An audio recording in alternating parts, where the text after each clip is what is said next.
Satoshi. He's the director of Life is Tech in Japan. So please welcome Satoshi. Thank you.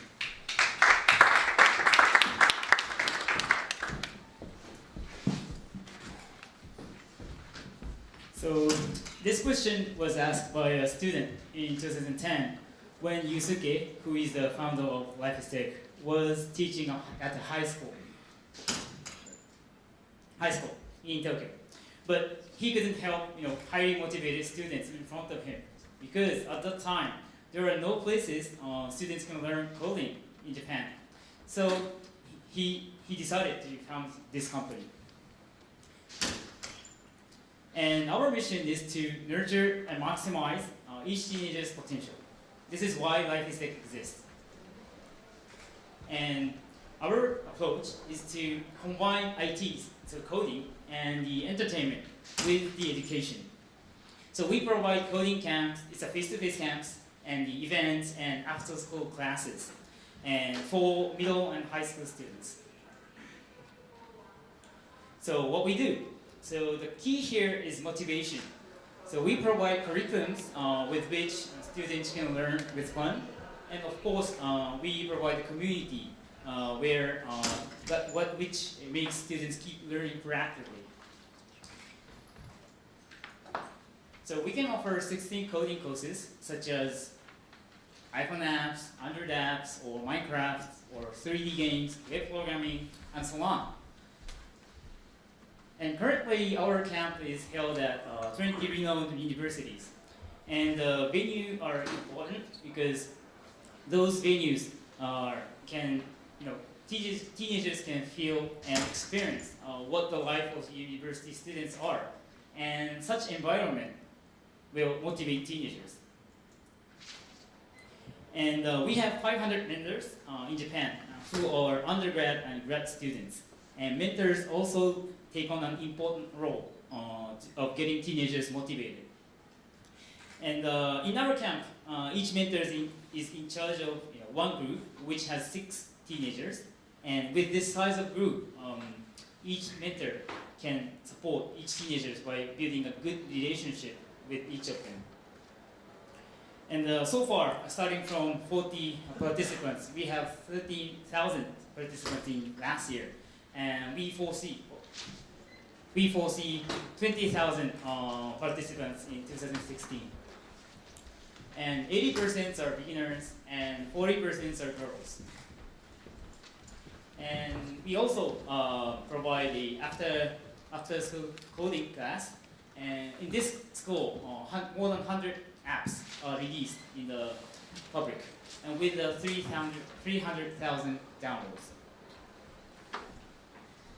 And we are collaborating with global companies like Microsoft, Google, or Yahoo, and so on, to hold a one-day event for the coding.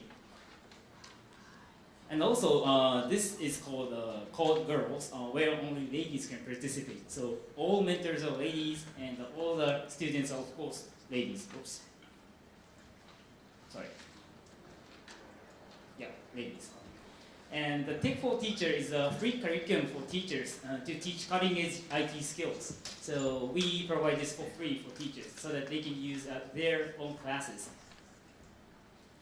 And we were awarded as the Google Rise Award in 2014, and our company was the first in East Asia to be awarded as this award.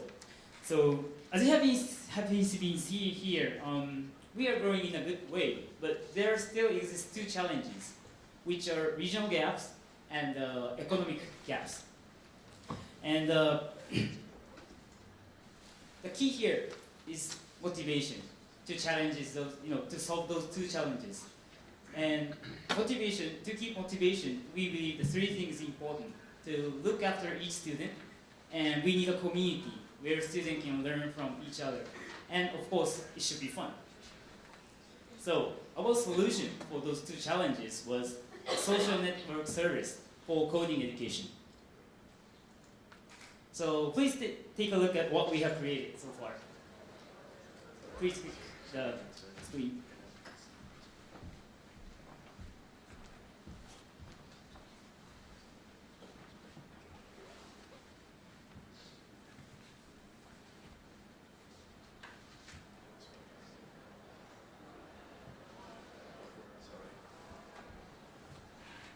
there's a video which shows our new product.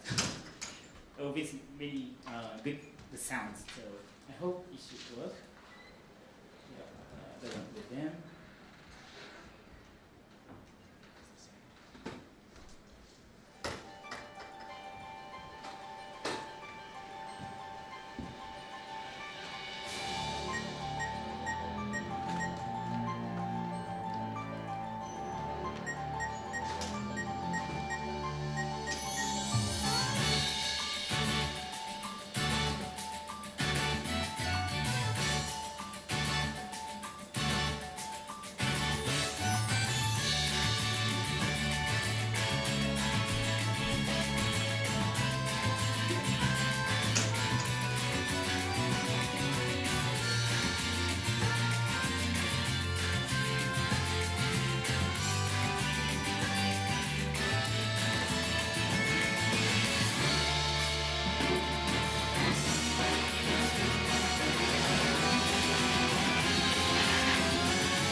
Thank you. Please move back to the slide. Oh.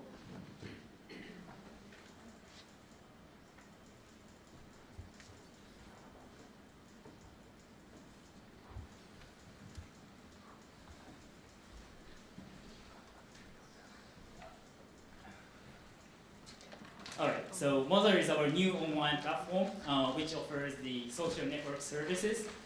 And as you saw in the video, which is an interactive learning system where characters lead you step by step. And there are 3 features of Mother. So entertainment, it should be fun. So we created this new platform as a game, not as an education system, because it's quite important to keep the students' motivation. So that's what we wanted to do. So we created a game, and of course we need some community where students can learn from each other. So we needed this SNS function, of course. And we wanted to open up for anyone from anytime, anywhere. So these are the 3 features of Mother. And as I mentioned, there are SNS functions and progress management system. You can see it.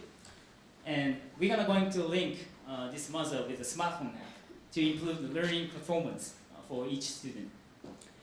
And the community. We believe the community is very key for engaging students to learn and help others and learn from each other and create together. Those are the key things. And you can share your own works with the world by your Mother, because Mother is a safe environment. It's closed community. It's not like open up for everyone. So we believe this could be a good opportunity for everyone, so that you can get the feedback from your real friends. So, as I mentioned earlier, we have been focusing on providing curriculums with which students can learn with fun, and the community which makes students keep motivated. And this is because we want to nurture and maximize each student's potential. We have to nurture and maximize each teenager's potential. And we want to provide the life-changing moments through our services. So I'm very much looking forward to speak to all of you, especially who wants to make the world a better place through the education together, Life is Tech. So please visit our demo on the upper stairs, and thank you very much for your time today. Thank you.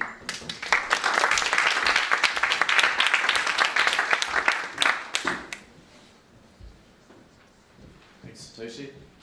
Up next, we have Filippo Jacob, who is the founder of Primo. There we go. Brilliant. Thank you very much, Filippo. Thank you. Could somebody help me with one of those cues for this? Do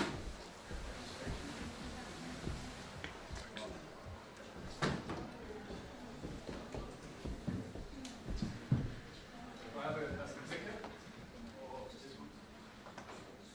Okay. Actually, can everybody hear me without the microphone? Yeah. Thank you. So, let's turn this on. Okay, my name is Filippo Jacob. I'm the co-founder and CEO of a company called Primo Toys. We're a London-based toy company that creates beautiful, connected toys that introduce children at ages 3 to 6 to 21st century skills. And we do this by creating hands-on toys that work without screens or literacy. And what you may have heard about instead of Primo toys is actually the Cubetto playset, which is right here in front of me, which is a tangible programming interface that allows children to learn computational thinking by programming a small wooden robot using a hands-on, tangible programming language specifically designed for ages 3 to 6. And the way that it works, I'll give you a quick demonstration. The toy is made up of 3 separate elements. A friendly wooden robot called Cubetto, who likes to be told where to go and how to get there, and children take him on an adventure. They can decide where he begins and ends his journey. In this case, I'll start him here, and we'll try and make him run off the block. The second part of the set that we've created is this tangible interface board that you can think of as a keyboard or as a blank piece of paper, which sends instructions to Cubetto. And finally, you have these blocks, which make up a real, tangible, procedural programming language that children can use to create programs and meaningful sequences that take Cubetto from A to B.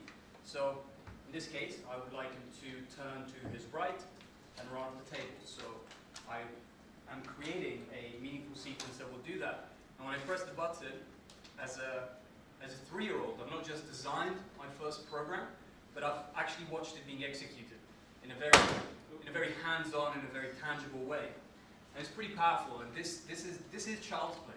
This is a game, but what the children are actually playing with these blocks are curriculum-mapped programming concepts, like debugging, like the queue of instructions, functions, loops, even object-oriented programming.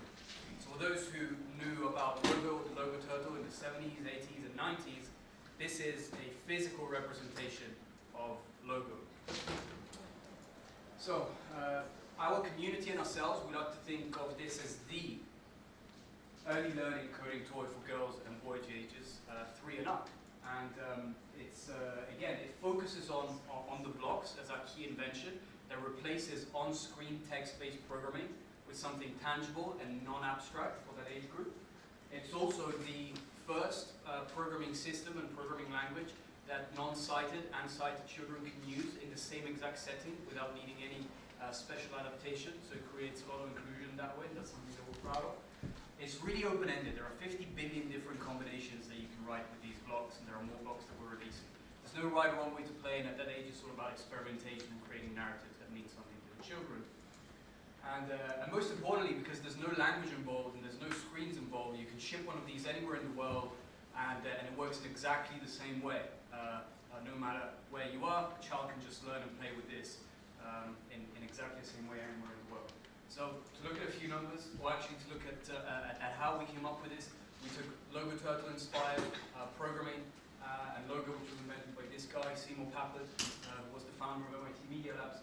We merged it with hands-on learning principle borrowed from Jean Piaget, who worked with Papert to create Logo in the first place, and Maria Montessori's hands-on learning principles, and we combined them together to create what you see in front of you today.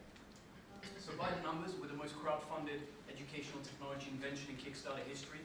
We're just shy of 1.6 million earlier this year. Our campaign ended on April the 8th.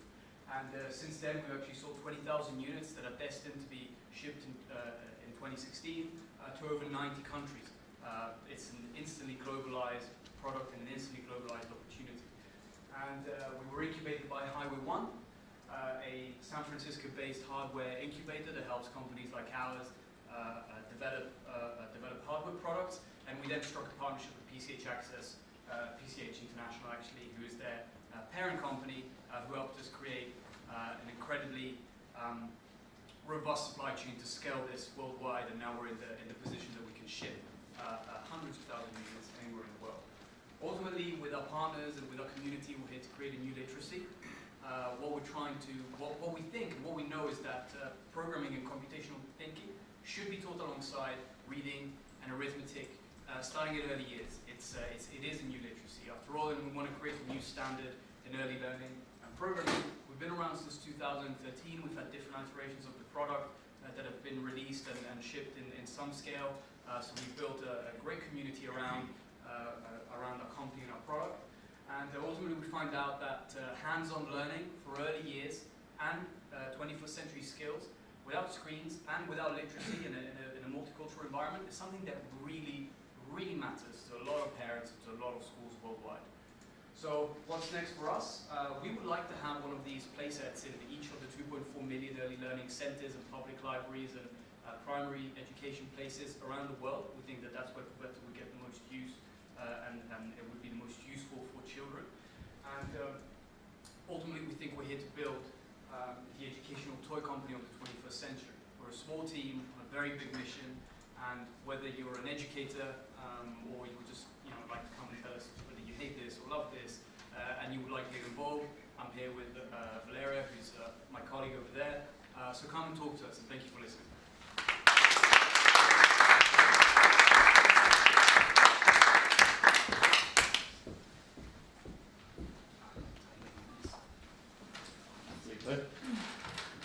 Just maybe wait for Proversity to be cleared up. Yeah. That's well. So next up, this is our final founder story of this session. I'd like to introduce Krishan, who is the co-founder and chief design officer of Proversity. Okay, good afternoon, ladies and gentlemen. My name is Krishan. Thanks for the lovely introduction. I'm the co-founder of Proversity. We are a mobile learning platform to recruit and develop the best talent. And so our purpose is really to bridge the gap between education and recruitment. There's in fact millions of people that are going to graduate from organisations, whether it be schools, colleges, universities, without the relevant skills required for that. And the way we do this is through the full employment life cycle. So whether it be someone that is, for an organisation, sorry for that matter, for an organisation that wants to find the next generation of talent through to actually providing continuous professional development that will help someone through the rest of their career, we have sort of an online learning platform just for that purpose. We've had some amazing successes today, having already delivered for the Network Rail. In fact, what's great is we're creating future engineers that will deliver Crossrail and HS2. With Bank of England, we have created apprenticeship programs which are actually new joiner onboarding solutions to help new people join the company. And one of the projects I'm most proud of is Family Mosaic. So we're taking 25,000 people that 2 to 3 years ago would have been homeless, some have ADHD, and we are creating programs to help them get into employment in retail and actually, and it's just going to be amazing. So with working with Marks and Spencer's and Sainsbury's with that one. And I kind of would like to just share a number of anecdotes, and I'm just kind of keen to just kind of inspire as many people into entrepreneurship, but also just give you the realities of what's going on. So I'm going to share a number of anecdotes and sort of elements that inspire what our solution is today. And so there's often times where I woke up, and actually last night I was dealing with my accountants, and at like 2, 3 in the morning, and I was saying to myself, why? And I'll show you my why. So this is my younger brother Rajan.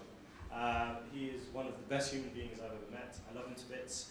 He is also responsible for one of the proudest moments of my life. So a few years ago, I got to see him graduate from City University with finance and an economics degree from the Cass Business School. Did phenomenally well, had tons of relevant experience. And I remember sitting down with him on that day, and he was so excited. And he was talking to me about how he's going to take on the world and how he's going to work for that Big Four. But then reality hit. He started putting applications out there, struggled. He lost his way, he lost his confidence, and in the end completely broke down. It took him 10 months to get a job. And that's something that really always stuck with me. And I think what he struggled with most when I look back on it was that he felt there was only one path in life. And the truth is there's far more than that. And actually I admit I had a similar sort of blocker in my career. So I always dreamt of going to the Royal College of Art so I could become one of the world's greatest designers. And I worked, through my entire the back end of my university degree to focus on this. And I got a place to study innovation, design, engineering. And then I started doing the math, and I realised actually how much it would cost. Bearing in mind I'd already gone through 5 years of education, wow, that's a lot of debt from someone from a modest background. And then on top of that, I also was trying to support family abroad who were in developing countries and were really struggling. And it just was not possible. So I actually focused on my big dream at the time, which was to create a product design studio. And within 1 year, we closed contracts with Siemens, creating the most exciting renewable technology, which you're going to see in a few years. And also with the NHS to reduce costs, reduce waste, bring design to the forefront of healthcare. And within 1 year of graduation, I ended up actually becoming a guest lecturer here. And it was all down to really understanding that life is a series of collisions and collaborations. And actually I had worked on the Bloodhound project, which is a 1,000 miles an hour car to inspire kids to do science, technology, engineering, and maths. And this was an amazing project. It got me to a position where I was actually helped the education program grow 5 times in 1 year. Not only that, we had 100 ambassadors going all over the country and delivering lessons to schools, colleges, and universities. And I got to really understand the limitations and challenges facing education. It's not fair for us to say that education is broken. There are other ways, and we have to realize there's more than other paths. And what I learned about Bloodhound was to really take a collaborative approach. So when I went back to uni, I collaborated with as many companies as I could, one of which was Jaguar Land Rover, and the car sat next to it. The Jaguar F-Type was one of my babies. And this also taught me that we all have a voice and it needs to be heard. My first business was actually a digital agency, and I kept hitting brick walls. In fact, this is going to sound nuts, but I spent 2 years failing and with a smile on my face because I was following my dream, but the vision was to get my family out of a tough neighborhood. And we did it. But what was interesting was I had a real big synergy with One Extra, Britain's first black radio station. Everyone in the BBC, particularly at board level, were doubting that would this actually take off. But now, fast forward, over 10 years, BBC One Extra has been a real catalyst for change within the BBC. It's Britain's first digital radio station. It completely revolutionised the way we look at digital content, media marketing. It's been incredible. And not only that, it taught everyone a lesson. And this is why, when I met them, it was completely failing, and we had so much. It was really on the knife edge, I remember, and we had to work day and night for 6 months to turn it all around. I'm really proud of the fact that we proved that the BBC could be relevant in this day and age. And I think what's great with all of these stories is they really tie into what we're trying to do with Proversity. And so when my startup before Proversity was Waste Not, we were trying to get communities to collaborate around issues and ideas around sustainability. We, as 2 founders, could not scale. We had no money. We actually didn't have a lot. So what we realized was, what if we could use the community around us to create actually a lot of the idea connection and really iteration around our product. And so we'd have participatory mapping events, a bit like what we have here.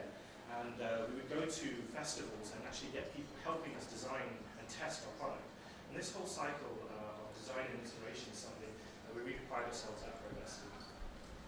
And actually, I'll be perfectly honest, we've pretty much rebuilt the platform from the ground up almost year on year. That's not because actually anything's wrong, it's just because we're moving with such incredible technologies, which I'll get onto in a second. And also, we're trying to make data as secure and robust as possible, and we're dealing with a huge cycle change. And again, the corporates we're working with, they take no mercy. And why should they? They deserve the best for their employees, and so we believe that. And this is leading us to an exciting vision for the future of their education.